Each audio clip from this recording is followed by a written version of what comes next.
এই বর্ষ কলিযুগ পাবন অবতার পরম প্রেমময় প্রেম পরতত্ত্ব সীমা রায় কানো মিলিত তনু কলিযুগ জীবের একমাত্র আশ্রয়বতী সংকীর্তন প্রবর্তক শ্রী শ্রী সচিনন্দন গৌরহরি পরম পাবন দাতা শিরোমণি দয়ান্বিতায় চাঁদের মহানুকম্পায় শ্রী শ্রী গান্ধার্বিকা গিরিধারীর অপর করুণায় বঙ্গবসুন্ধরার দক্ষিণ বনালী নন্তা স্থিত এই মহানাম সংকীর্তন যজ্ঞে আজ মহামাঙ্গলিক অধিবাস শ্রীপর্ব। এই অধিবাস মাঙ্গলিক শ্রীপর্বে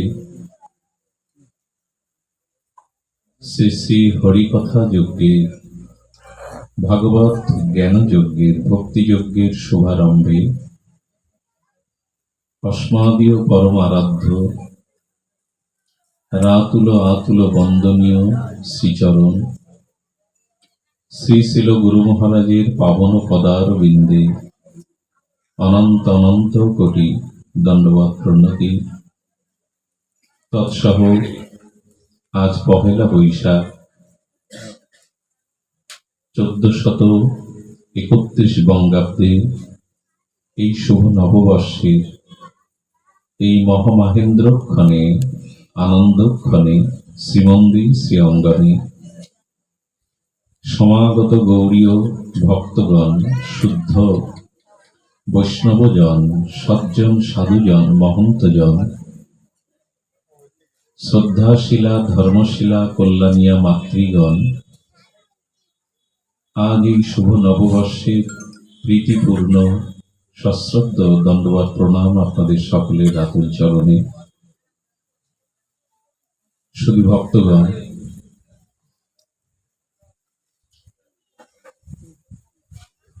সর্বসাধন হীন কি জয় দাদাজি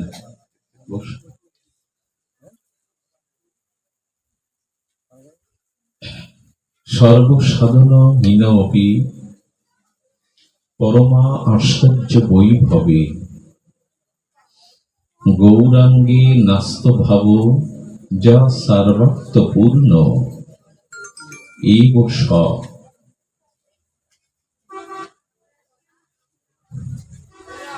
দেখুন,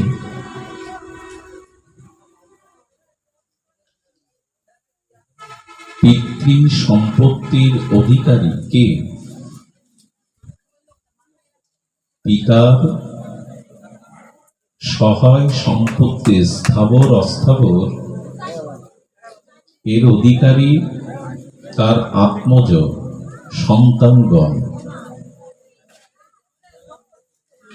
নিরপেক্ষ পিতা, জন্মদাতা পিতা যদি আদর্শ বা ন্যায়পরায়ণ হন, তাহলে যোগ্য বা অযোগ্য পুত্র, বিদ্বান বা মূর্খ পুত্র এইরূপে বিচার না করে তার সহায় সম্পত্তির ভাগ পুত্রকে সমভাবে বন্টন করেন কিনা? কোন আদর্শ পিতা তার স্থবর সহায় সম্পত্তি বিদ্বান বা মূর্খ সকল সন্তানের প্রতি তিনি সমভাবে বন্টন করেন। পিতার নিরপেক্ষতা হলো যোগ্য অযোগ্য নয়, আমার সকল সন্তান সুখে থাকুক। তো যারা ধ্যান দিন, যারা সাধনহীন, ভজনহীন, যাদের শাস্ত্র জ্ঞান, যাদের সুমেধা যাদের কঠোর তপ অনুশীলন নাই, আমার মতো মাগিস, অজ্ঞ, অধম, অবুঝ, সাধনহীন ব্যক্তিকে কে করুণা করবে?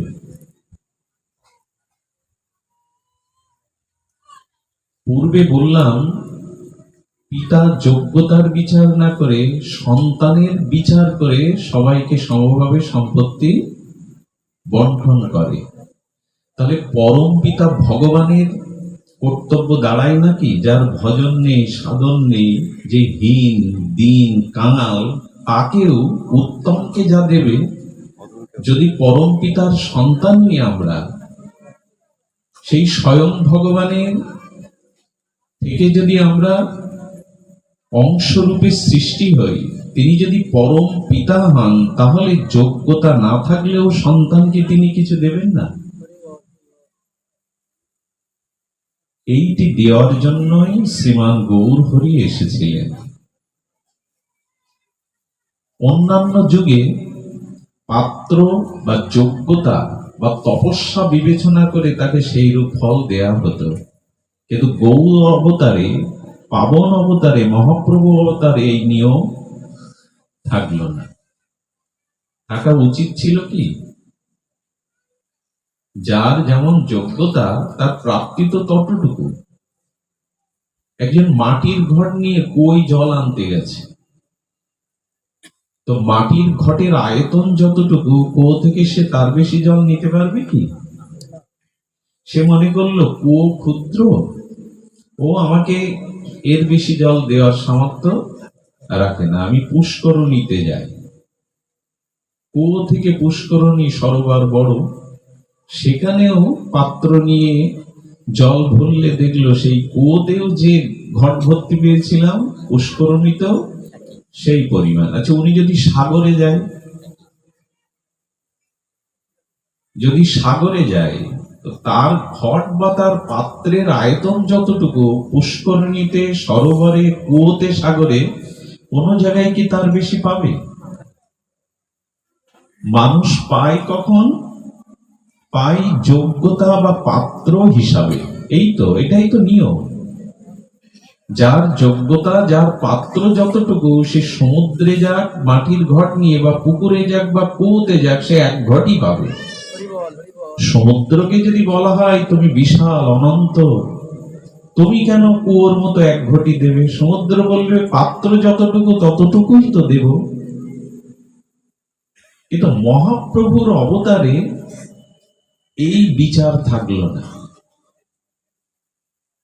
মহাপ্রভু বললেন, আমি এবার পাত্র বা অপাত্র বিবেচনা করব না।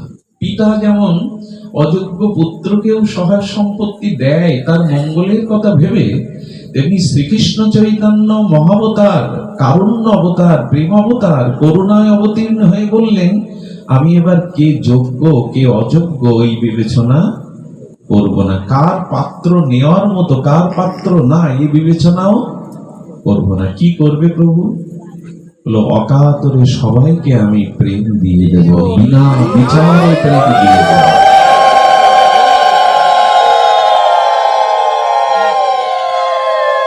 এটি ভগবানের বিশেষ করুণা, এটি ভগবানের অপর বিশেষ করুণা। এই শ্লোকে প্রবোধানন্দ সরস্বতী পাদ বললেন, সারবত্ত সাধনহীন অপি। যদি সমস্ত সাধন হতে আমি বঞ্চিত হই, সৌভাগ্য থেকে, সুকৃতি থেকে বঞ্চিত হই, তবে এক পরম আশ্চর্য সংবাদ, সাধনহীন, ভজনহীন, সুকৃতিহীন, সর্ববঞ্চিত, লাঞ্ছিত অযোগ্যকে তিনি পরম আচার্য, একটা আশ্চর্য সংবাদ জানালেন। পরমা আশ্চর্য বৈভব শব্দটা দিয়েছেন, পরম আশ্চর্য বৈভব। গৌরাঙ্গে ন্যস্ত ভব যা সর্বদা পূর্ণ এব সব। শোনো কলির জীব, যদি সাধন না থাকে, ভজন না থাকে, সুকৃতি না থাকে, সমর্থ না থাকে, তবে পরম আশ্চর্য সংবাদ হলো এই, তোমরা গৌর চরণকে আগড়ে ধরো। তাতে আশ্চর্য কি হবে না, তিনি সর্বাত্মপূর্ণ এব স। যদি কেউ গৌর চরণকে, নিতাই চরণকে অবলম্বন আশ্রয় করতে পারো, তাহলে পরম আশ্চর্য সংবাদ হলো, যে প্রেম ব্রহ্মাও পায়নি সেই প্রেম তোমাকে দিয়ে দেবে মহাপ্রভু। ব্রহ্মা পায়নি তা দিয়ে দেবে। এটা আশ্চর্য নয় কি? যে রস গুপ্ত সিন্ধু ব্রহ্মা না পায় এক বিন্দু, সেই প্রেম মহাপ্রভু যাকে তাকে দিচ্ছেন। পাত্রা পাত্র ন বিচারেন ন কুরুতে না সা ভিক্ষাং। কে পাত্র কে অপাত্র, কাকে দেওয়া উচিত কাকে দেওয়া উচিত নয়, এই বিচার মহাপ্রভু করছেন। এই বিচার করছেন না। এটা যেন বন্যার জল। যখন আকাশ বন্যা আসে না, চারিদিকে প্লাবিত হতে থাকে, তখন নর্দমার দূষিত জল, যাতে মানুষ পাও স্পর্শ করে না, দূষিত ঘৃণিত, সেই বন্যার, আকাশ বন্যার উচ্ছ্বসিত জলের তরঙ্গ কখনোই ড্রেনের দূষিত জলকে একাকার করে নদী প্রবাহমান হয়ে সাগরে মিশিয়ে দেয়, কাউকে বাদ দেয় না, সবকেই ভাসিয়ে নিয়ে যায়। এটা বন্যার মহিমা। আকাশ বন্যা প্লাবিত জলধারায় নর্দমার কীটময় দুর্গন্ধ অপবিত্র জলকেও বন্যার জল তরঙ্গায়িত করে ভাসিয়ে সমুদ্রে নিয়ে যায়। ড্রেনের জল যদি সমুদ্রে মিশে যায়, গঙ্গায় মিশে যায়, তাকে আলাদা করে কি আর চিনতে পারবেন এটা ড্রেনের দূষিত জল? বুঝতে পারবেন? ড্রেনের দূষিত জল বন্যার স্রোতধারায় যদি সমুদ্রে গিয়ে মেশে বা গঙ্গায়, তখন আলাদা করা যাবে কি এটা ড্রেনের জল ছিল? চৈতন্য মহাপ্রভুর প্রেম বন্যা, তার কারুণ্যের করুণা বন্যা এমনই, তিনি বিচার করছেন না কার পাওয়া উচিত কার না পাওয়া উচিত। এত বড় করুণা, এত বড় কৃপার অবতার হয়নি আর হবেও না। গৌরাঙ্গে ন্যস্ত ভাব, যদি নিজের মনের ভাবটা শ্রী গৌরাঙ্গ চরণে রাখতে পারো একবার, সাধনহীন ভজনহীন সুকৃতহীন, তবু পরম আশ্চর্য বৈভবের সংবাদ হলো যে সর্বাত্মপূর্ণ এব স। তিনি ব্রহ্মাদিরও দুর্লভ সেই ব্রজ প্রেম, রাধা প্রেম তোমাকে দিয়ে দেবে। একজন কামাল গিয়ে রাজ দরবারে ছত্র, দানের ছত্র গিয়ে বলছেন, আমার অভাব, চাউল ডাউল তেল দিন, ক্ষুধার্ত আমি, ভূভোগ্য আমি। রাজ কর্মচারী এসে বলছেন, তোমার পাত্র কই? তেল চাল ডাল নেবে তো পাত্রের প্রয়োজন। বললেন, আমি এত হতচ্ছাড়া হতভাগ্য যে আমার পাত্র নাই। রাজা জুড়ে দাঁড়িয়ে দেখছিলেন, পাত্র নাই বিধায় সে চলে যাচ্ছে। রাজা বলছেন, শোনো, এদিকে এসো, তুমি, তোমার পাত্র নেই, তুমি কেন বিমুখ হয়ে বঞ্চিত হবে? আমি তোমায় পাত্র দেব, পাত্রের দ্রব্যও দেব। এটা রাজার বিশেষ দান। তেমনি চৈতন্য মহাপ্রভু এই বিশেষ কলিযুগে আমাদের মতো তার্কিক, পাষণ্ড, আমাদের মতো ভক্তিহীন, ছল কপট, ভজনহীন, সাধনহীন, সুকৃতিহীন, দয়াহীন, করুণাহীন জীবকে তিনি পাত্রও দিচ্ছেন, সেই পাত্র ভরে অপার প্রেম ভক্তিও দিয়ে দিচ্ছেন। পাত্র দেওয়া মানে কি? আমরা প্রেম ভক্তি নেব কোন পাত্রে? এই জাগতিক কোন পাত্রে? বলেন না, পাত্রটা হলো আমাদের হৃদয়। প্রেম কোথায় রাখতে হবে? চোখে, কানে, মুখে। সোনাদানা কি ছড়িয়ে ছিটিয়ে রাখেন ঘরের মেঝেতে? টাকা, সোনাদানা এটা নির্দিষ্ট গোপন স্থানে তাকে লুকিয়ে রাখেন, যাতে শত্রু। তেমনি প্রেম ভক্তি বাইরের দেখানো জিনিস নয়, এটা অন্তরেই লুকিয়ে রাখার জিনিস। তো সেই হৃদয় বা অন্তর পাত্র আমাদের বড় দূষিত। আপনাদের না হলে আমার মতো যারা গিজ গিজ করছে এই হৃদয়ে কামনা বাসনা, দেহভোগ, স্ত্রী পুত্রের প্রতি আসক্তি, মান সম্মানের কানাল, আমরা কোথায় ভালো চেয়ার পাবো, কোথায় মালা পাবো, কোথায় সম্মান পাবো, কোথায় সুন্দরী রমণী পাবো, কোথায় বিত্ত বৈভব পাবো, এই নিজ সুখের জন্য আমরা সারাটা জীবন কাটালাম। সুন্দরী চাই, ধন চাই, মান চাই, পদ চাই, প্রতিষ্ঠা চাই, যশ চাই, খ্যাতি চাই। আমাদের হৃদয়কে কলুষিত করেছে এই নিজের ভোগের চাওয়া, নিজের সুখের চাওয়া। আমরা অন্যের সুখের ধার ধারিনি, আমরা অন্যের দিকে দৃষ্টি দেইনি, অন্যের সুখের চিন্তা করিনি। আমি ভালো থাকবো, আমি সুখে থাকবো, সব পাওয়া আমার। এই হলো অপাত্র। এই চার দেয়াল ঘরের মধ্যে বউ ছেলে মেয়ে নিয়ে হেসে খেলে খেয়ে খাইয়ে আনন্দে জীবন কাটাবো, পাড়া প্রতিবেশী দেশের লোক সব মরে যাক, তাতে ধ্বংস হোক, তাতে আমার কি আসে যায়। এই হলো অশুদ্ধ পাত্র, এই হলো দূষিত পাত্র। আমাদের হৃদয়টা আজ নিজ সুখে, নিজ ভোগের জন্য অশুদ্ধ করে ফেলেছে। এই জন্য এই কামনা বাসনা কলুষিত হৃদয় বড় অপাত্র হয়ে গেছে। আপনারা জানেন এই সমুদ্র হলো জলের উৎস। তো সমুদ্র একদিন চিন্তা করলো, আমার জল যদি বৃক্ষেতে দেওয়া যায় তাহলে বৃক্ষ ক্ষার প্রধান নোনা জলে বৃক্ষ শুকিয়ে মারা যাবে, ফসল ফলবে না। আর আমাতে কেউ যদি জল পান করতে আসে, নোনা জল পান করে তার তৃষ্ণা বাড়া ছাড়া নিবারণ হবে না। আমার জল ঘোলা, সমুদ্রের জল বালি ভরা, অথচ জলের উৎস আমি। এই জলকে শুদ্ধ করা যায় না, এই জলকে নির্মল করা যায় না। সমুদ্র চিন্তা করতে লাগলো, এই জল বৃক্ষের সেবা হবে না, এই জল লোক তৃষ্ণা নিবারণ করবে না।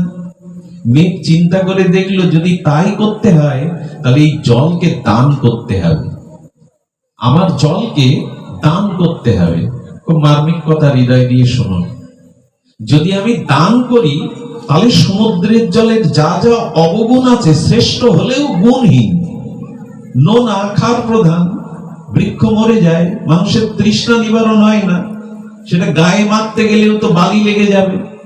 আবার কোন শুদ্ধ জলাশয়ে তাকে পুষ্করিণীতে স্নান করে পবিত্র হতে হবে, মানে শুদ্ধ হতে হবে।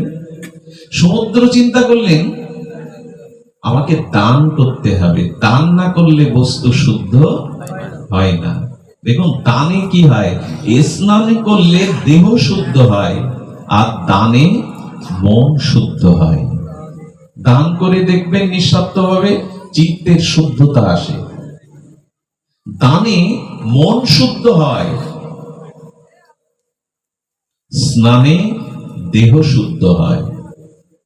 তো সমুদ্র চিন্তা করলে আমি দান করে দেই, কাকে দান করলে সবকিছু মঙ্গলময়, সুখময়, সবকিছু বিপরীত মঙ্গলময় হবে, শুভময় হবে, কার্যকারী হবে। আস্তে, সমুদ্র জল কাকে দান করে মা?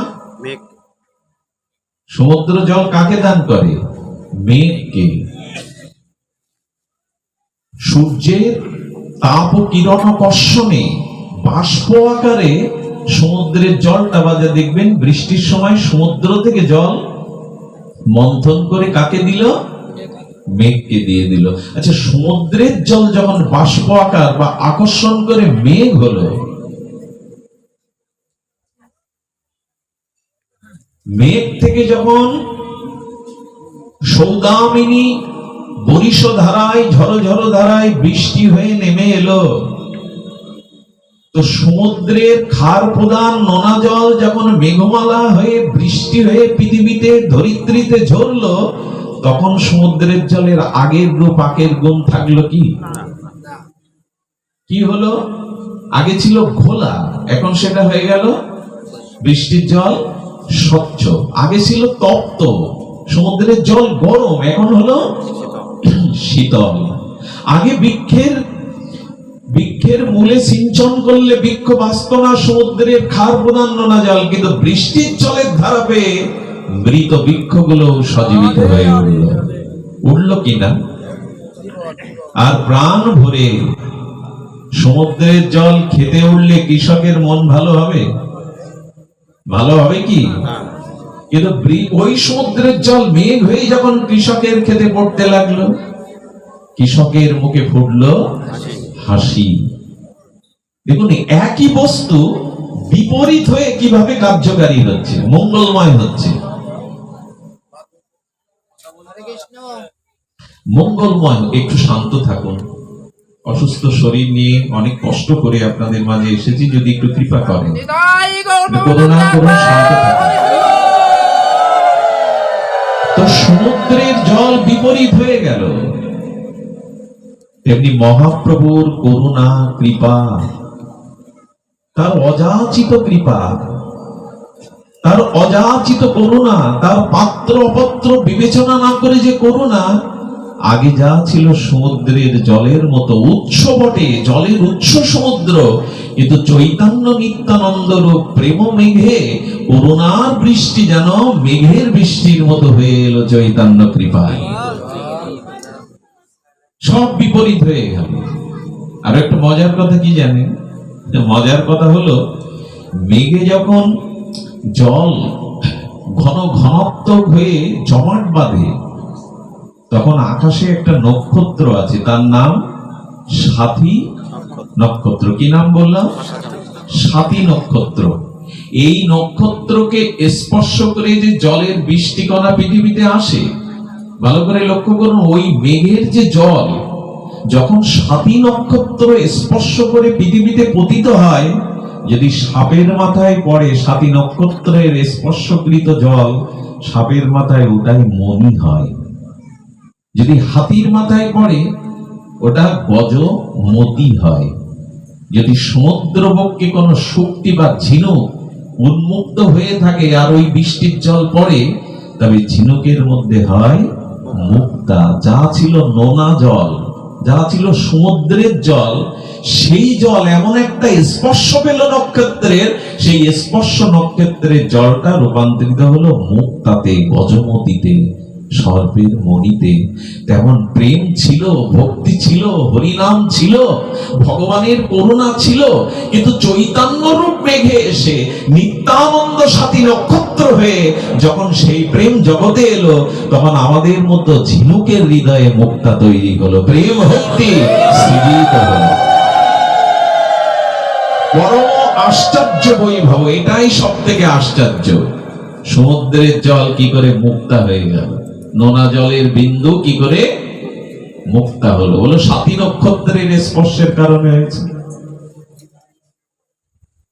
ঠিক তদরূপ নিত্যানন্দ প্রভু গৌরাঙ্গ সুন্দরের করুণা। আমাদের বড় অভিশাপ কি জানেন?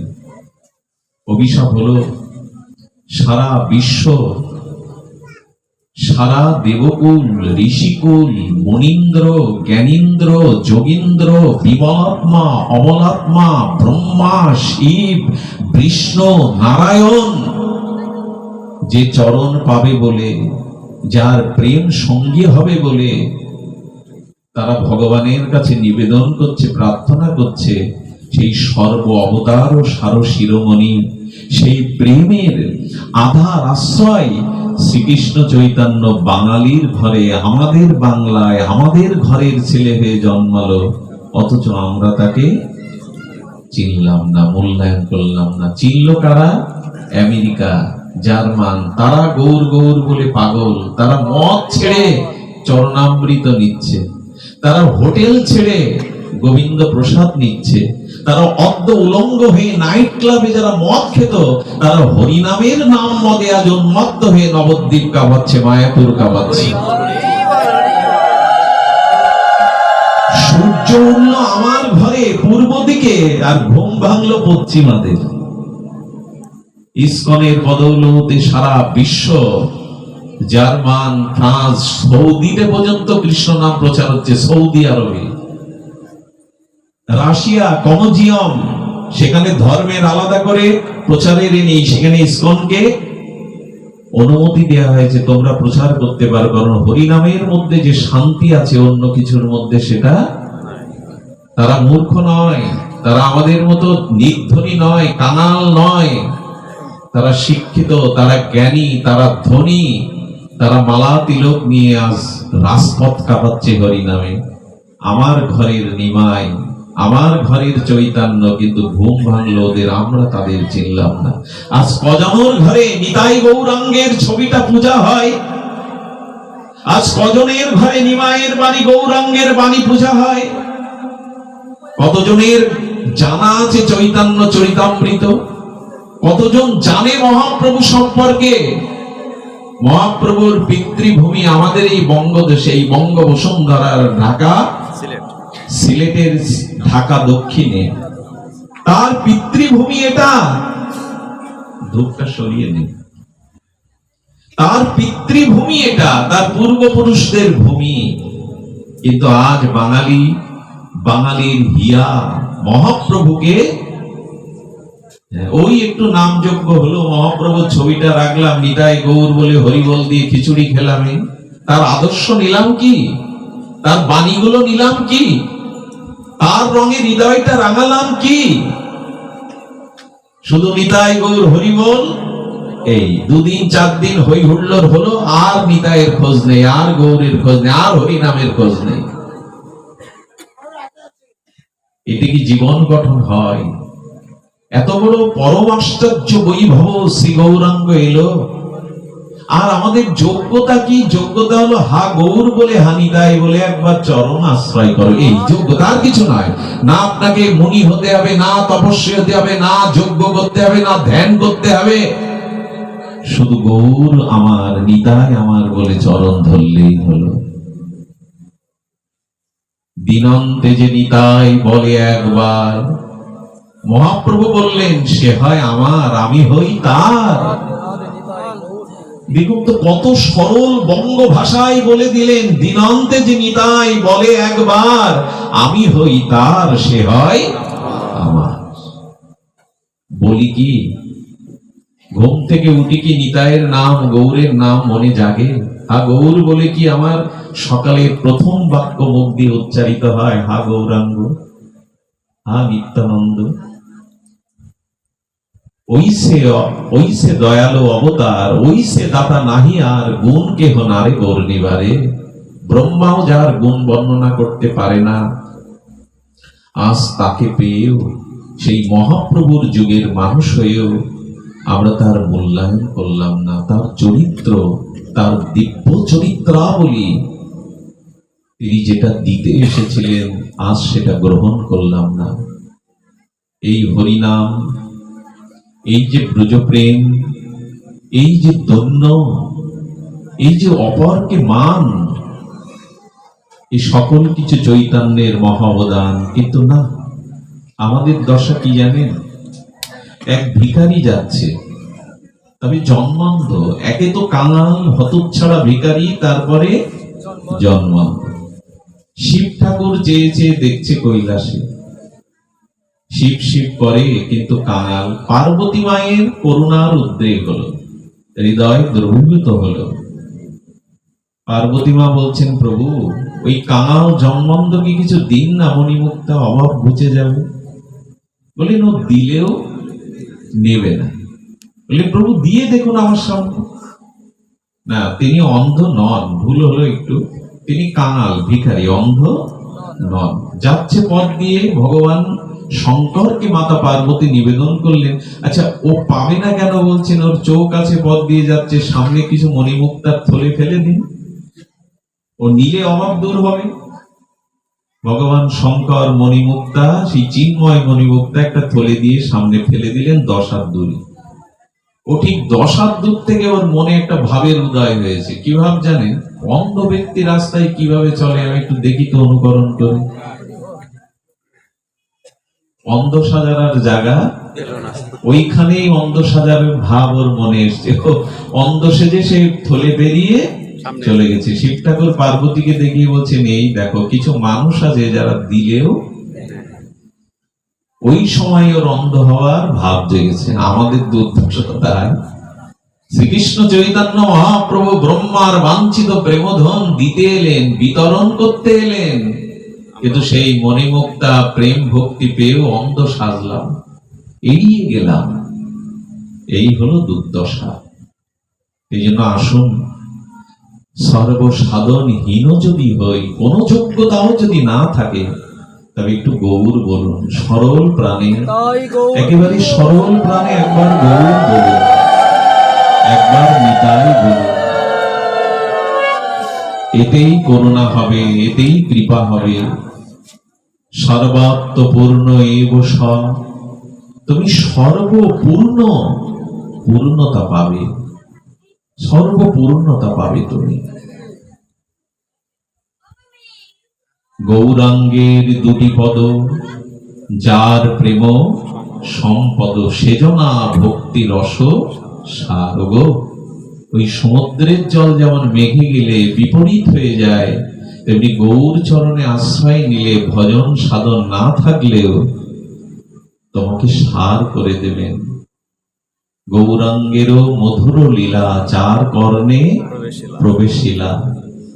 গৌর কথা, গৌর লীলা যদি কারো কর্ণে শ্রদ্ধা ভাবে প্রবেশ করে ভাবের সহিত, তবে তিনি প্রেম ভক্তি পাবেন, আজও পাবেন, আজও পাবেন। আজও তার সরল হৃদয়, নিষ্কপট হৃদয়, তিনি যদি শ্রী গৌরাঙ্গের নাম নেয়, আজও গা আওলায়, আজও লোমকূপ গুলো খাড়া দেয়। গৌরাঙ্গ বলতে গিয়ে আজও নয়নে জল ঝরে যায়।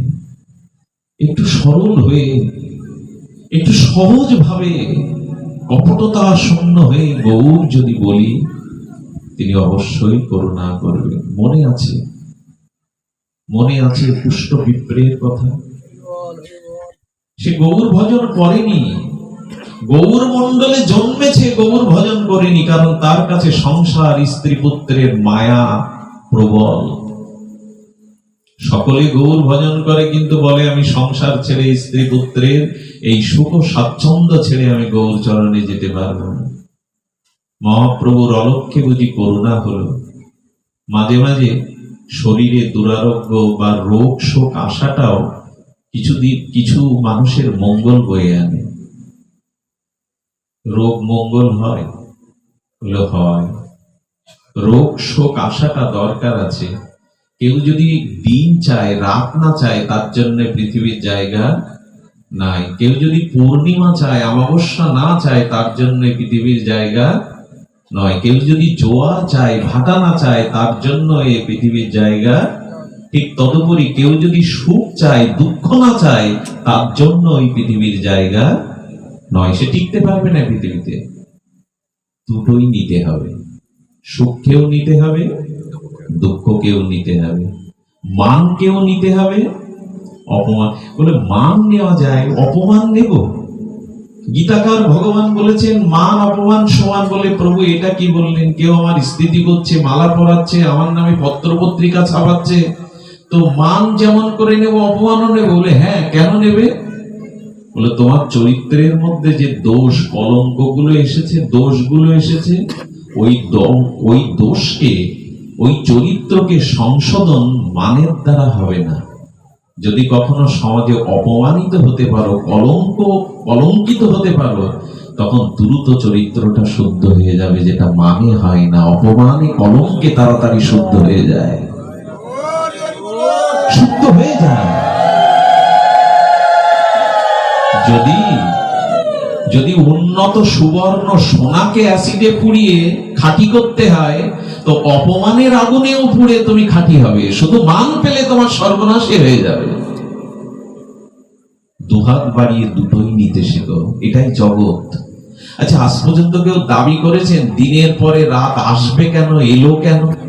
এ কথা কেউ প্রশ্ন তুলেছেন? কথা বলুন, কেউ প্রশ্ন তোলেন কি? দিনের পরে রাত আসলো কেন? আচ্ছা, শীতের পরে বসন্ত আসলো কেন? এ প্রশ্ন তোলেন কি কেউ? তোলে না। শীতের পরে বসন্ত আসবে কেন, ঠিক এই প্রশ্ন যেমন তুমি করো না, তেমন এই প্রশ্নও করবে না সুখের পরে দুঃখ এলো কেন,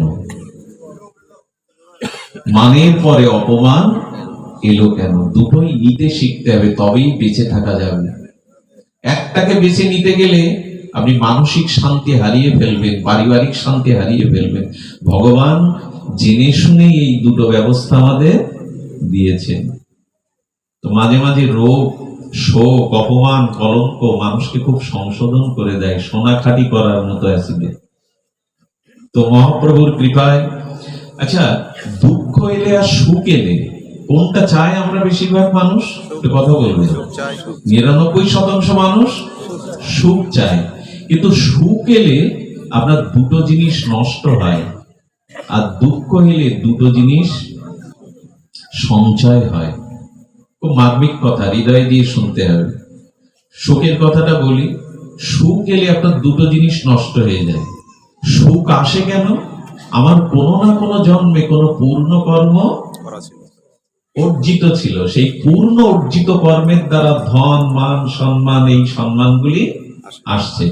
যখন আপনি ওই সম্মানের কারণে সুখ ভোগ করছেন, তখন পূর্বের যে পূর্ণটা ক্ষয়, ধূপটা যত পুড়ে গন্ধ বিলাবে তত ধূপ ক্ষয়ে, চন্দনটা যত ক্ষয়ে ক্ষয়ে সুবাস বিলাবে, চন্দনের কাঠ তত ক্ষয়ে যাবে। সুখ ভোগ করছেন মানে পুরাতন অর্জিত পূর্ণ খরচ হয়ে গেল। আর সুখ আসলে আর একটা ক্ষতি হয় কি, কথাগুলো কাউকে মানে কি করা, সান্ত্বনার কথা নয়, এটাই দর্শনের কথা। সুখ এলে আর একটা জিনিস কি হয় জানেন? সব থেকে বড় ক্ষতিটা হয়, সুখ এলে, ঐশ্বর্য এলে, ভোগ এলে মানুষ ভগবানকেই আগে ভুলে যায়।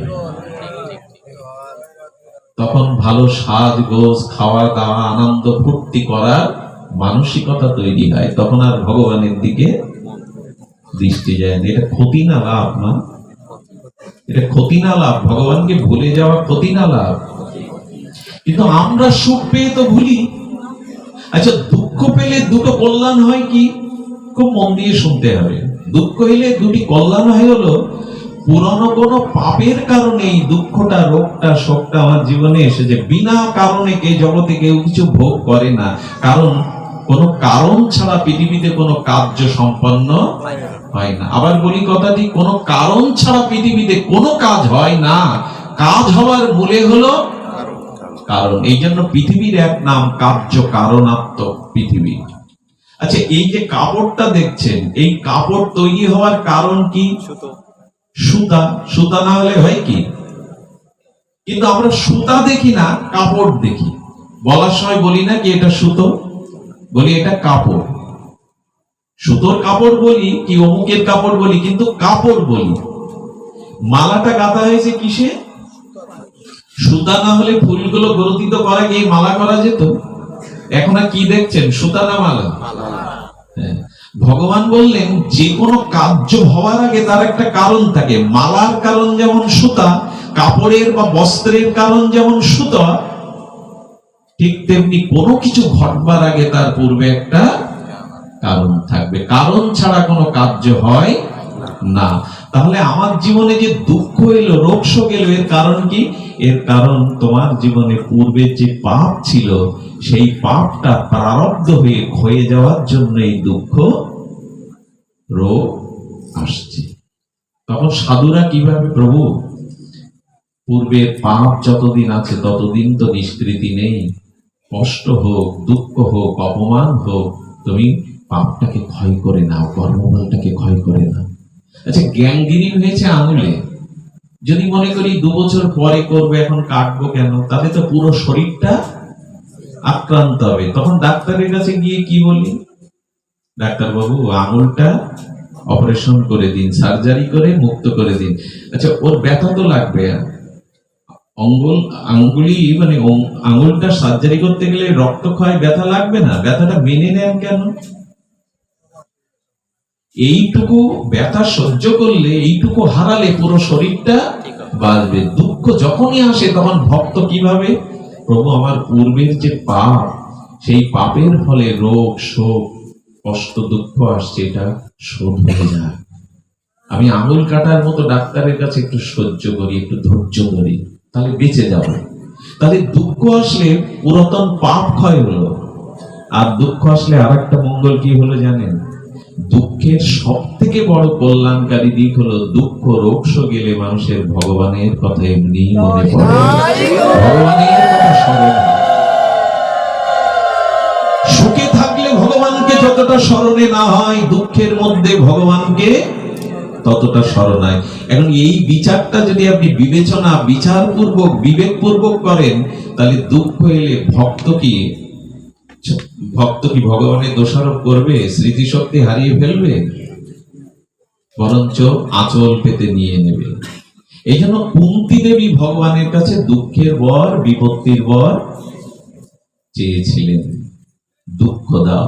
তেমন গৌর ভজন না করে আর আমাদের কুষ্ঠ বিপ্র, সেই বাসুদেব কুষ্ঠ বিপ্রের দেহে দেখা দিল কুষ্ঠ। অনেকবার আস্বাদন হয়েছে, শ্রুতিগোচর হয়েছে, তবু আবার শুনলেও অত্যুক্তি হবে না, মনের অপ্রসন্নতা আসবে না। তো তার সারা গায়ে কুষ্ঠ দেখা দিলে তার স্ত্রী, তার পুত্র আর ঘরে জায়গা দিল না। বাহির বাড়িতে একচালা করে ওখানেই রেখে দিল। চাকর বাকর দিয়ে অন্ন পাঠায়, কাক চেলের মতো, চিলের মতো ছড়িয়ে দেয়, স্ত্রী পুত্র যায় না। বাসুদেব চিন্তা করলো, যে গৌর চরণ আশ্রয় না নিয়ে, যে ভগবানের ভজন না করে যাদের দিকে চেয়ে থাকলাম, যাদের জন্য জীবন যৌবন উৎসর্গ করলাম, আমার ঘর, আমার স্ত্রী, আমার পুত্র কিন্তু আমার মুখ দেখে না, আমার কাছে আর কেউ আসে না। যে থালাতে অন্ন ছড়িয়ে ছিটে দেয়, সেটা কুকুর এসে, বিড়াল এসে এটো করে দেয়, ওই থালা কেউ মেজে দেয় না। এরই নাম সংসার। আমি যদি বলি, ওই বাসুদেব যদি আমি হতাম, আপনি হতেন, এই লীলা আপনার বেলায়ও ঘটতো। 2 মাস প্যারালাইসিস হয়ে হাত পা ভাঙা অবস্থায় পড়ে থাকবেন, প্রথমত ঘরে জায়গা বাবা। ঘরে থাকলে থুতু থুতু ফেলতে তোমার কষ্ট হয়, ঘরে থাকলে কারো মুখ দেখতে পাও না, আলো বাতাস ঢোকে না, তো তোমাকে একটু বারান্দায় জায়গা করে দিলে তোমার সুবিধা হয়। বাবা বুঝতে পেরেছে, বাবা তো বোকা না, ওকেই জন্ম দিয়েছে বাবা, বাবাকে জন্ম তো দেয়নি। বাবা বুঝলে ঘরে আর আমার জায়গা হবে না। এটা চালাকি করে বলা হয়, চালাকি করে বলা হয়। বাবা বুঝে গেল আমার এই লীলা কিন্তু ওনার নয়, আপনার আমার, কারণ না হোক, কিন্তু আমার যদি এইভাবে বিকলাঙ্গতা আসে, প্যারালাইসিস আসে, লালা ঝরে, তখন আমার উপরে এই ঘটনায়। ভগবানের কোন লীলা অবাস্তব নয়, অলৌকিক, এটা কাল্পনিক নয়। তো বাসুদেবের দেহে কুষ্ঠ, স্ত্রী আছে না, পুত্র আছে না, বন্ধু আছে না। আমার কি মনে হয় জানেন, এরকম দশায় যদি জমিদারও হয়, প্রভু তো ধনৈশ্বর্যের মালিক হয়। আচ্ছা, এই যে লালাজ হচ্ছে, গায়ে কুষ্ঠ হয়েছে, হাত পা বেঁকে গেছে, ওই মানুষটার জমিদারি আছে, এখনো জমির কাগজপাতি, সহায় সম্পত্তি ওর নামে আছে। আচ্ছা, ও যদি নিজজনকে বলে, কাউকে বলে, দেখো আমি ওই ব্যক্তি, তো তুমি আমাকে কিনে নিয়ে বাড়ি নিয়ে যাও, কোন বন্ধুকে যদি বলে, নেবেন আপনারা কেউ? বন্ধু তখন কি বলবে? বুঝতে পারছেন না তো কথাটা? আমার প্যারালাইসিস হয়েছে, আমার গায়ে কুষ্ঠ হয়েছে, এখন আমি অনেক সুনাম ধন্য মানুষ, আমার পেছনে লোক ছাতা নিয়ে চলতো, ফুল ছড়াতো, পেছনে 20-30 জন করে চলতো। তো ওই মানুষটার যদি ওই দশা হয়, তখন ওই গুরুত্বটা কেউ মানে কি? তাকে আর মালা পরাতে, তাকে স্তুতি করতে, তার পিছনে 2-10 জন জয়গান করতে আসে কি? বরঞ্চ সে যদি বলে, আমি ওই ব্যক্তিই সম্মানীয় ব্যক্তি, তুমি আমাকে 1 লাখ টাকা দিয়ে তোমার বাড়ি কিনে নিয়ে দাও, বলে বন্ধু তুমি উল্টে 10 লাখ টাকা দিলে আমি তোমাকে এখন শোবো না, স্ত্রী পুত্র ছিল না তো আমি তোমাকে বাড়ি কি নিয়ে যাব? আচ্ছা, এই মুহূর্তে এই ব্যক্তিকে কে গ্রহণ করতে পারে? দীনবন্ধু ভগবানই গ্রহণ করে। তার কারণ কি জানেন? তার কারণ হলো, ভগবান বললেন, এই দেখ, তোর কুষ্ঠ, তোর জরা ব্যাধি, তোর এই দুঃসম দিনে প্রিয়জন কেউ কাছে আছে না, স্ত্রী পুত্রও কাছে আসে না, কিন্তু চেয়ে দেখ, আমি তো হৃদয়ের মধ্যে এখনো রয়ে গেছি, আমি তোকে ছেড়ে যাইনি। আর তুই যদি এখনো গোবিন্দ বলিস, গৌর বলিস, জেনে রাখ তোর মৃত্যুর পরে আমি হাত বাড়িয়ে তোকে আমার কাছে নিয়ে আসবো, আমি দীনবন্ধু, আমি নিয়ে আসবো তোকে আমার কাছে। এই জন্য শ্মশানে কলসি ভেঙে আর ওদিকে কেউ তাকায় না, কারণ ওই পারে হাত ধরার ক্ষমতা কারো। চিতায় মানুষকে অন্ত্যেষ্টিক্রিয়া করে কলসি ভেঙে বলে ওদিকে চেয়েও না, তার মানে ওই পারে যাওয়ার ক্ষমতা, হাত ধরার ক্ষমতা। ভগবান বললেন সবাই ত্যাগ করলেও আমি হাত বাড়িয়ে আছি, আয় আমার কাছে আয়। এই জন্য ভগবানের আর এক নাম দীনবন্ধু। কেউ যখন থাকবে না, সবাই যখন ত্যাগ করবে, তখনই ভগবান হাত বাড়িয়ে দেন। আচ্ছা, আমি যদি বৈষ্ণব অপরাধ করি, ব্রাহ্মণ চরণে অপরাধ করি, বর্হিত অশাস্ত্রীয় কর্ম করি, আমার জন্ম হবে কোথায় জানেন? মলমূত্রের কীট হয়ে। বহু বহু মহা অপরাধ করলে, ব্রাহ্মণ বৈষ্ণব অপরাধ করলে, তখন মানুষ মলমূত্রের কীট হয়। আচ্ছা, আমি যখন পাপের দ্বারা, মহাপরাধের দ্বারা মলমূত্রের কীট হলাম, তো যাদের জন্য সংসারে পাপ করেছিলাম, ওই মলমূত্রের কীট যখন হয়েছে, তারা আমার পাপের ভাগ নিল? আমার সাথে আছে কেউ? একটু মন দিয়ে শুনতে হবে কথাটা। ওই সময় কেউ থাকে কি পূর্বে যাদের জন্য পাপ করেছিলাম, যাদের সংসারের দিকে, যাদের সুখের জন্য সর্বস্ব অপরাধী করেছিলাম, তারা কেউ থাকবে? কিন্তু ভগবান বলছেন এই দেখ, আমি যোগীর মধ্যেও যে আত্মা, আমি পাপীর মধ্যে সেই একই আত্মা, আমি পিপীলিকার মধ্যে যে আত্মা, আমি রাজার মধ্যেও আত্মার ভেদ নেই, সকলের মধ্যে আত্মা একই। তো ভগবান তখন বললেন তুই মলমূত্রের কীট হয়ে মলমূত্রের মধ্যে পড়ে আছিস, যাদের জন্য পাপ করেছিলি তারা কেউ নেই, কিন্তু চেয়ে দেখ আমি তো হৃদয়ে আত্মা রূপে আজও রয়ে গেছি। একথা বলতে গেলে কণ্ঠ রুদ্ধ হয়ে যায়, একথা স্মরণ করতে গেলে কণ্ঠ বন্ধ হয়ে যায়, রুদ্ধ হয়ে যায়, টুটি চেপে ধরে। এই দেখ কে আপন তোর, কেউ নেই মলমূত্রের মাঝখানে, কিন্তু কীটের মধ্যেও আত্মারূপে ভগবান হৃদয়ে বসে আছে। আচ্ছা, যদি প্রশ্ন করেন ভগবান তুমি এখানে লাভলে কেন, ওকে ত্যাগ করছো না কেন? আমি যাকে ত্যাগ করি তার যে আর কোনো আশ্রয় থাকে না। এই জন্মে যাকে পিতামাতা বলে পেয়েছো, আগামী জন্মে তারা পিতামাতা থাকবে না, কিন্তু আমি জন্ম জন্মান্তরে তোমারই থাকবো, চিরদিন তোমারই থাকবো। আমি এক জন্মের নয় তোমার, আমি চিরদিনের, চির জন্মে।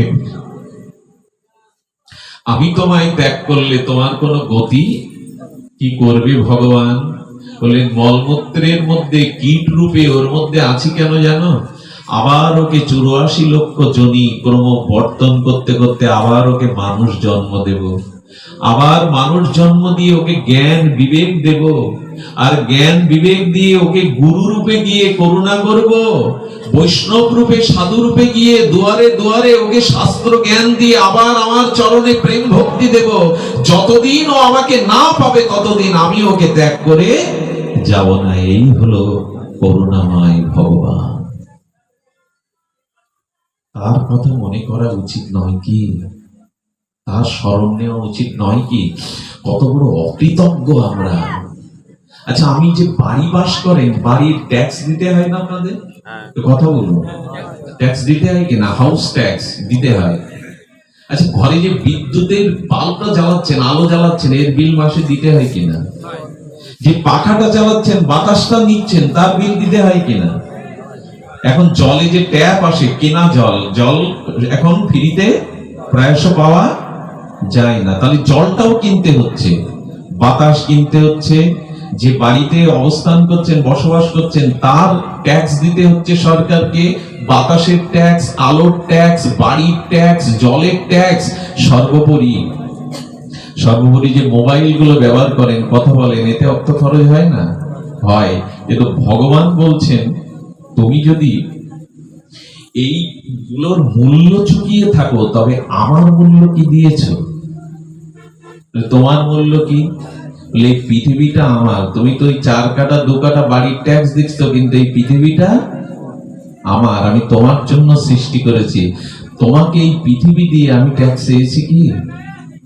কথা বলবেন, চেয়েছি? চাইনি। আচ্ছা, চন্দ্র সূর্য যদি উদয় না হতো, এই যে বিদ্যুৎ দেখছেন না, আলো, এই আলো সব ধার করা, সব সূর্য থেকে। যে সৌর বিদ্যুৎ বলুন, জলবিদ্যুৎ, জলের থেকে বিদ্যুৎ তৈরি হয় কি করে? ওই স্রোতের মধ্যে। হলো সূর্যের কিরণ যেখানে যেখানে পড়ে ওখানে আগুন তত্ত্ব আছে, কাঠের মধ্যে, সবার মধ্যে। তো সূর্যই হলো আলোর উৎস, আর সব ধার করা। তো সূর্য যদি উদয় না হতো, পৃথিবীর স্থায়িত্ব থাকতো? সূর্যগ্রহণ হলে খাদ্য পয়জনিং হয়ে যায় ওই কয়েক ঘন্টার জন্য, ওই খাদ্য খেলে অসুস্থ হতে। আর সূর্য যদি না উঠতো, পৃথিবী দূষিত হয়ে যেত। চন্দ্র না এলে, সূর্য না এলে আলো পেতেন কি করে? দিন শুরু হতো কি করে? চাঁদ সূর্য বিল চেয়েছে আপনার কাছে ভগবানের এই প্রদীপ আলো? আচ্ছা, বাতাস যদি বন্ধ করে দেওয়া যেত, বাতাস বা অক্সিজেন যদি ভগবান বন্ধ করে দিত, বাঁচতাম কি? হাসপাতালে অক্সিজেন নিলে বিল দিতে হয়, কিন্তু জন্ম থেকে পর্যন্ত ঈশ্বর যে আপনাকে বাতাস অক্সিজেন দিয়েছে, বিল পাঠিয়েছে। ভগবান বললেন, মোবাইলে কথা বলো কেন জানো? আকাশ আছে বলে। আকাশ যদি না থাকতো, তাহলে আপনার সামনে আমি মাইকেও কথা বললে আপনি শুনতে। আকাশ মানে শব্দ গুণকত্তম আকাশম, শূন্যস্থানকে আকাশ বলে। আকাশ মানে এরকম নীল না, আকাশের রং নীল। দূরের কোন অনন্ত বিভু বস্তুকে নীল দেখায়, যেমন সমুদ্রের জল দূর থেকে নীল দেখায়, অথচ সে নীল নয়। বৃহৎ বস্তু, অনন্ত বস্তুকে নীল দেখায়। তো লক্ষ্য করুন, সেই অনন্ত আকাশ আছে বলে আমরা শব্দ শুনতে পাই। তার মানে শঙ্খটা বাজে কেন জানেন? শঙ্খের মধ্যে একটা শূন্যস্থান আকাশ আছে বলে শঙ্খ বাজে। তেমনি আকাশ আছে বলে আমরা কথা, একটা স্তর আছে, বায়ু স্তরের উপরে গেলে সেখানে কথা বললে কেউ শুনতে পায় না। ভগবান বললেন, এত কিছু আলো, বাতাস, অক্সিজেন, পৃথিবী তোমায় দিয়েছি শব্দ, আমি বিল চাইনি। তো যদি আমাকে অন্তত স্মরণ না করো, আমার ভজন না করো, তুমি অকৃতজ্ঞ নও কি? এই কৃতজ্ঞতাটাও স্বীকারের জন্য তো একটু হা ভগবান বলা লাগে, হা গৌর বলা লাগে, হা নিতাই বলা লাগে, একবার কৃষ্ণ বলা লাগে, অন্তত কৃতজ্ঞতার জন্য। তাও তো বলি না। এজন্য আমাদের ছেড়ে ভগবান যাননি। শত পাপ করলেও, অপরাধ করলেও, কৃমি কীট হলেও, সর্প সরশ্রী হিংস্র জীবজন্তু হলেও ভগবান আমাদের ত্যাগ করে যাননি। আমার বলবার অভিপ্রায় রাত হচ্ছে এইটুকু, ভগবানের স্মরণ নিতে হবে। ওই কুষ্ঠ বিপ্র দেখছে যে কেউ আসে না আমার কাছে, পোকাগুলো ক্ষত স্থান থেকে থেকে পড়ে যায়। কি করে জানেন? কাঁদতে কাঁদতে পড়ে যাওয়া পোকাগুলোকে তুলে আবার ওই ঘায়ে দিয়ে দেয়, দিয়ে চোখের জলে বলে, সবাই পর করে দিয়েছে আমার, সবাই আমাকে ছেড়ে গেছে, তোরা ছেড়ে যাস না। পোকাগুলোকেও ক্ষতস্থানে তুলে লাগায়, বলে তোরা আমায় ছেড়ে যাস না। বলে কেন? বলে তোরা আমার শরীরে এসেছিলি, এই জন্য আমি সংসারকে চিনতে পেরেছি, আপনজনকে বুঝতে পেরেছি। তোরা যাস না আমায় ছেড়ে। পৃথিবীতে এরকম চরিত্র পাওয়া যায় না। ক্ষতস্থানে আবার পোকাগুলো রেখে বললেন, তোরা যতদিন থাকবি ততদিন ভগবানের কথাই মনে পড়বে। সংসারে যে কেউ কারো না, এটা যে স্বার্থের জায়গা। স্বার্থ পোড়ালে আমার কাছ থেকে যখন কেউ সুখ আর পাবে না, তখন আমাকে আর ওরা কেউ মনে। এই সংসারটা একটা চুক্তির জায়গা। এই সংসারটা একটা চুক্তির জায়গা। যখন আপনার কাছ থেকে আর কেউ সুখ পাবে না, তখন আপনাকে আর কেউ মনে। এটা চুক্তিবদ্ধ এই সংসারে, স্বার্থের সংসার। স্বার্থ এই জগতে মাত্র দুজন দেখে না, সবাই দেখে। সেটা হলো পিতা আর মাতা।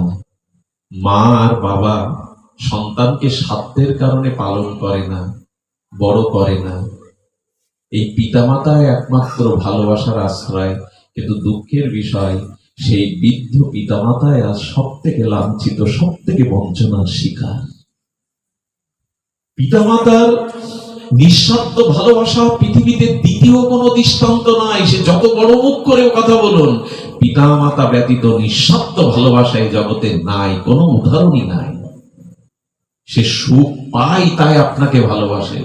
আপনার কাছ থেকে আর যেদিন সুখ পাবে না, সেদিন আপনাকে আর ভালোবাসবে না। এটা সংসারের চুক্তি, এটাই দলিল সংসারের। এই জন্য ভালোবাসার মানুষকে ভালোবাসুন, যাকে ভালোবাসলে ভালোবাসাটা সার্থক হয়। গাছের ফুল গাছে ফোটে ঝরে যায়, তার সার্থকতা হয় না, তাকে কেউ মাথায় নেয় না, বুকে নেয় না। যদি ওই ফুল মালা হয়ে গোবিন্দের গলে যায়, ওই ফুল গোবিন্দের চরণে চন্দন চর্চিত হয়ে যায়, তখন আর ওটা ঝরে পড়ে না মাটিতে, তখন কারো গলায় থাকে, কারো মাথায় থাকে, তখন ফুলের মর্যাদা হয়। তো ভালোবাসাটা ভগবানকে দিন, তাহলে জীবন মর্যাদা পাবেন। যাকে তাকে ভালোবাসা দিয়ে জগতে ঠকতে হয়, যন্ত্রণা পেতে হয়, অভিশাপ পেতে হয়।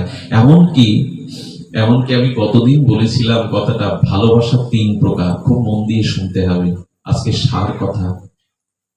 ভালোবাসা 3 প্রকার। এক হলো একাঙ্গী ভালোবাসা। কি বললাম? হ্যাঁ, একাঙ্গী ভালোবাসা। একাঙ্গী ভালোবাসা মানে কি? ভালোবাসতে গেলে পরস্পর দুটি বস্তুর অনুরাগ চাই। একজন ভালোবাসে আর একজন ভালোবাসে না, সেটা ভালোবাসা নয়। দুই পক্ষ, দুই তত্ত্ব যখন একই সাথে একে অপরকে অনুরাগ, প্রীতি, প্রেম নিবেদন করবে, তখনই তার নাম হয় ভালোবাসা। তো আমরা জগতে সবচাইতেই বেশি ভালোবাসি যে জিনিসগুলো, তার মধ্যে একটা আছে বাড়ি, গাড়ি, টাকা, এগুলি। এই তো জমি জমা, টাকা পয়সা, বাড়ি গাড়ি। এখন আমার প্রশ্ন হলো, আপনি টাকাকে ভালোবাসেন, বাড়িকে ভালোবাসেন, গাড়িকে ভালোবাসেন, সম্পত্তিকে ভালোবাসেন? আমার উত্তর, ফ্রিজ টিভিকে ভালোবাসেন, ঘরে সুন্দর করে রেখেছেন, ওরা আপনাকে ভালোবাসে তো? যদি আপনাদের কাছে একটু উত্তর চাই, ওরা ভালোবাসতে পারে তো? এই করতাল কাউকে ভালোবাসতে পারে? ও প্রাণ নেই, ও জড়, ও ভালোবাসতে পারে না আপনাকে। তার মানে টাকা রোগে যখন চলে যায়, আপনাকে অপমান করে বসটা যায়, তখন টাকা আপনার জন্য শোক করে তো? ভালোবেসেছিলে, আমাকে ভালোবেসে রেখেছিলে, সিন্ধুকে আমি চলে যাচ্ছি। তার কারণ জড় বস্তু, টাকা, জমি, বাড়ি, গাড়ি, এগুলো হলো ফ্রিজ টিভি, এগুলো জড়, এদের ভালোবাসার হৃদয় ক্ষমতা নাই। একবার ভেবে দেখুন তো, কতটা বোকা হলে, কতটা অপদার্থ হলে আমরা তাকে ভালোবাসি যে আমাকে ভালো কোনোদিন বাসতে পারবে না, বাসেও না। তাকে ভালোবাসি আমরা। এটা খুব বুদ্ধিমানের কাজ। ভালোবাসাটা খুব সঠিক জায়গায় দিয়েছি আমরা। যাকে আমি ভালোবাসি অথচ সে আমাকে ভালো, তাকে ভালোবাসাটা খুব সুবুদ্ধির কাজ কি? কিন্তু আজ সারা জগৎ তাকিয়ে দেখুন কাকে ভালোবাসি আমরা। আচ্ছা, মরার পরে টিভি ফ্রিজটা দেবে? শ্মশানে দেবে? ওটা তো খুব প্রিয় ছিল, আপনি দেশ মানে দেশের সর্বোচ্চ কোম্পানি টিভি এনেছেন, কত ইঞ্চি এখন, 24, 50, যত ইঞ্চি দেবে তো মরার পরে। খুব ভালোবাসতেন ওইটা, বসতেন সন্ধ্যাবেলা ওর সামনে। বলে না, মাটির কলসি দেবে, তাও ভেঙে থুয়ে আসবে। আচ্ছা, আমার মানুষ আমরা কত চালাক, স্বার্থবাদী দেখুন। বাবা মা মরে গেলে কি বলি জানেন? এই বাবা তোমরা কথা বলো না ওখানে, এই বাবা, বিঘ্ন হয়, কথা বলো না, কিছুক্ষণ যদি কাজ থাকে উঠে কাজটা মিটিয়ে আসুন। কি বলছেন? মানুষ মরে গেলে বলে কি, বাবা এই জুতোটা পরতো, এটা বাবার সাথে দাও, বাবা এই খাটটাতে সুতো বসতো, এটা দাও, বাবার এই জামাটা আমারও প্রিয় ছিল, জামাটা দেয়। এমনকি তাস খেলতে যদি ভালোবাসতো, কেউ কেউ তাসও দিয়ে দেয় একজোড়া, দিয়ে দেয়। কি দুর্ভাগা আমাদের। আচ্ছা, এইগুলো যখন দেয়, জামা দেয়, মশারি দেয়, কাপড় দেয়, কাঁথা দেয়, জুতো দেয়, খাট দেয়, ওনার হাতে যে সোনার আংটিটা ছিল ওটা দেয় তো? ওই বেলায় কি করে জানেন? বাড়ি শুদ্ধ লোক কাঁদছে, কিন্তু কান্নার মধ্যেও বুদ্ধি করে আংটিটা খুলে ঘরে রেখে দেয়। কেন? ওটা বাবার শখের জিনিস, ওটা দেবে না? কতটা চালাকি হলে, মানুষকে বঞ্চিত করলে এই বুদ্ধি আমাদের থাকে। কাটা কাপড়গুলো দূষিত, নোংরা, ওটা রেখে লাভ কি? কিন্তু সোনার আংটি খুলে ঘরে রাখবে।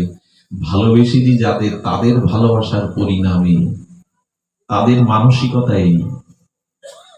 এই জন্য পিতামাতার জায়গাটা কেউ নষ্ট করবেন না। ওরা নিঃস্বার্থই ভালোবেসেছে আপনাকে, ওদের ভালোবাসার কোনো প্রতিদান দিতে যাবেন না। আমি তো মাসে মাসে টাকা পাঠাই, তোমার জন্য রঙিন কালার টিভি দিয়েছে, আর কি চাই? খবরদার। পিতামাতা ঋণ শোধ করবার চিন্তাও যদি কারো মনে আসে, সে আরো ঋণী হয়ে যাবে, আরো ঋণী। স্বয়ং ভগবানও জগতে জানিয়েছেন, মায়ের ঋণ আমিও শোধ করতে পারিনি।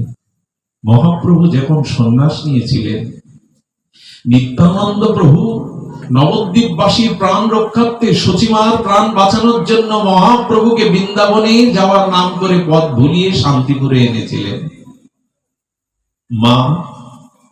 মাকে স্মরণ করে নিমাই বলল, মাকে নিয়ে এসো। পালকি থেকে সচিমা যখন দূরে নামছে, সন্ন্যাসী নিমাই, শ্রীকৃষ্ণ চৈতন্য নিমাই ছুটে গিয়ে সাষ্টাঙ্গে মায়ের প্রণে প্রণাম করেছে।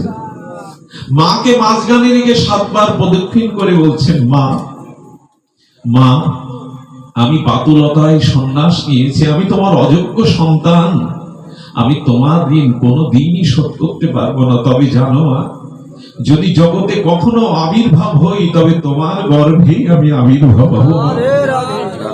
আমি তোমার গর্ভেই আবির্ভাব হব, তোমার ঋণ আমি কোনোদিনই শোধ করতে পারবো না। মাকে নিমাই 7 বার প্রদক্ষিণ করলো, মায়ের কোলে বসে বলছেন, মা, তুমি যদি বলো আমি সন্ন্যাস ত্যাগ করে আবার গৃহে ফিরে আসি। সচিমা চোখের জল মুছিয়ে বলছে, নিমাই, সন্ন্যাস ত্যাগ করার কথা যদি বলি, তাহলে সন্ন্যাস ধর্ম কলুষিত হবে, কেউ আর সন্ন্যাস ধর্মের মর্যাদা দেবে না। তোর মা হয়ে আমি তা পারি না। তবে শোন নিমাই, বৃন্দাবনে তুই যাস না, বৃন্দাবনে তুই ভজন করিস না, কারণ তখন বৃন্দাবন লুপ্ত ছিল, জঙ্গল ছিল, কেউ বৃন্দাবনে যেত না। তুই বৃন্দাবনে গেলে আমি তোর খোঁজ পাবো না রে নিমাই।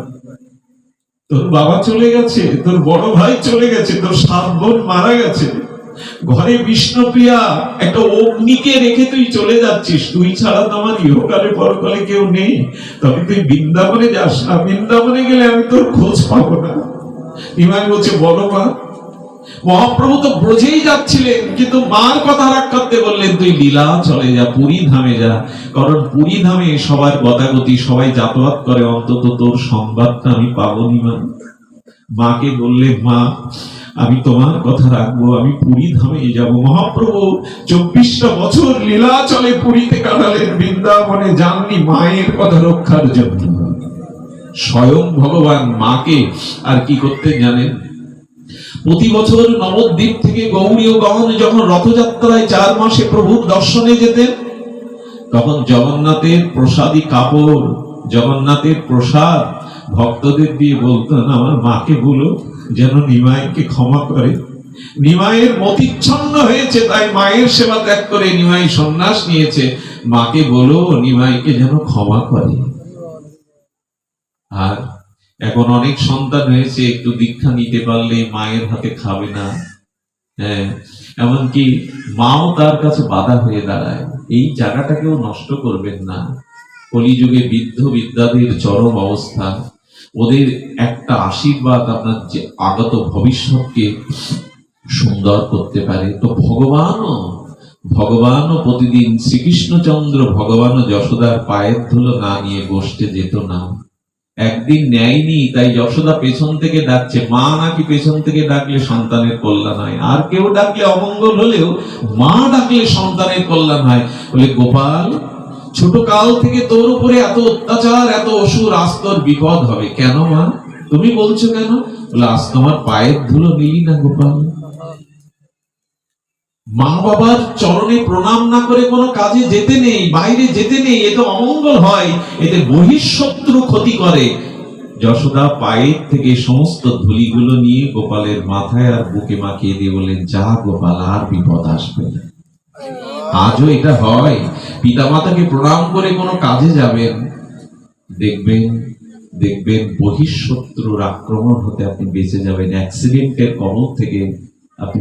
এগুলো মুখের কথা নয়, মানুষকে শোনানোর কথা নয়, এগুলো শাস্ত্রের অনুভূতি।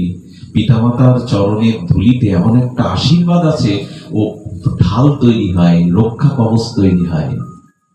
এই জন্য পিতামাতাকে ভগবানও এমনি করে স্বীকার করেছেন। শঙ্করাচার্যের মতো আচার্য, আমি যেহেতু অধিবাস বিলম্বে এসেছি, আমি আপনাদের এইটুকু বলবো, ভগবানকে ভুলে যাবেন না। এই শুধু এইখানেই নামযজ্ঞ 2 দিন হই হুল্লোড় করাটাই যে ধর্ম, করাটাই যে সব হয়ে গেল, 2 দিনে বছরে একবার যোগ্যতা নয়।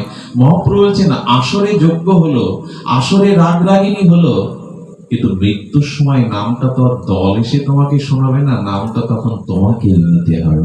সে অভ্যাস করেছো, ওরা তো রাগ রাগিনী গিয়ে চলে গেল, তোমার মৃত্যুর সময় ও প্রিয়নাথ বাবু কি ললিত রাগ শোনাবে তোমার কানে এসে?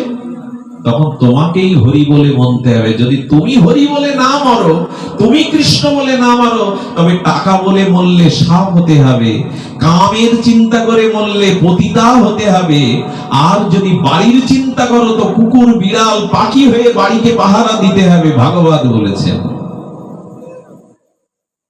কৃষ্ণ তোমাকেই বলতে হবে। সেই স্মরণটা আগে থেকে নিন। শুধু নামযজ্ঞ হয়ে গেল, আমাদের সব হয়ে গেল এমন না। মহাপ্রভু বললেন এতএব গৃহে তুমি কৃষ্ণ ভজ গিয়া।